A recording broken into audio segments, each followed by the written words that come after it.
యో సమీరా, నువ్వు ఎప్పటి నుంచో కుక్క పిల్ల కావాలని అడుగుతున్నావు కదా. సిటీలో బెస్ట్ డాగ్ సెల్లర్ ని పిలిపించాను.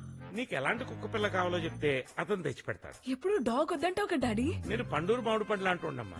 పైకి పసిరిగా ఉంటా, తొక్కదీస్తే తీయగుంటా. సార్ ఏ స్టేషన్ అండి? గచ్చిపోలే. సార్ వస్తున్నాం సార్. హలో. నమస్కారం శ్యామ్ గారు. రావే ప్రసాద్, ఏం తీసుకుంటావు? కటింగ్ మ్యాంగోసా, సకింగ్ మ్యాంగోసా, మ్యాంగో జ్యూసా? అబ్బో ఇప్పుడు అంత టైం లేదండి. అమ్మాయిని చూపించేశారనుకోండి గచ్చిపోలి స్టేషన్కి వెళ్ళి సంతకం పెట్టాలి. అసలు నీ మీద ఉన్న కేసులకి మీ ఇంటి పక్కనే పోలీస్ స్టేషన్ పెడితే బెటరా? ప్రసాద్ గారు మా అమ్మాయి సమైరా. నమస్తే. మొహమాట పడకుండా స్ట్రైట్ గా చెప్పమ్మా. నువ్వు ఇష్టపడే ఈ రిలేషన్ లోకి ఎంటర్ అవుతున్నావా? మీరు ఆగండమ్మా. మీరు కూడా సార్ చెప్పు. రిలేషన్ ఏంటి? కుక్కకు కూడా ఎమోషన్స్ ఉంటాయి కదా, నీకు ఇష్టం లేకుండా తెస్తే అది సఫర్ అవుతుంది కదా, అందుకే అడుగుతున్నాడు. ఎప్పటి నుంచో వెయిటింగ్. ఇంటర్ నుంచి అడుగుతుంటే ఇప్పుడు ఒప్పుకున్నారు. మరీ ఇంటర్ నుంచే శ్యామ్ గారు? అవును ప్రసాద్, అన్ సీజన్ లో మ్యాంగో క్రేవింగ్ లాగా. ఓ